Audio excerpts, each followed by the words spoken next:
naman sa kalon. Okay. And last po na klase, yung hygienic toilet.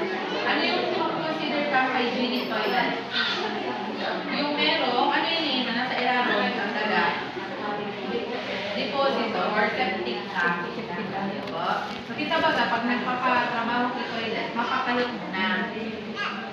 Mapakalot kita, itong kalot, duman ka i-stop. So, ate, para dahil siya kung saan lang nakapala. Tapos iba pitoy ng bowl and sink, bubuhusan tubig. Yun po yung water seal. Kaya pag nagsili po makakot, may CR po ka mo. Iba po kaya ma'am, ay po yan yung may toilet bowl. Yung tigbubuhusan, opo. So yun po yung hygienic toilet na tinakot. Okay, so tulong klase, ang sinunod, sa open. Open, yan lang, open talaga. Yung sa ilang kan. Sunod, yung unimproved toilet, yung ano lang, open pit. Or, hindi sa pinaka, ano talaga, advisable na ito yung hygienic toilet. Alin hindi ang kita?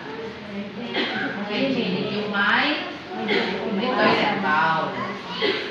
Muli po baga, may iba naman sa natin mga buro bararatong mga toilet bowl.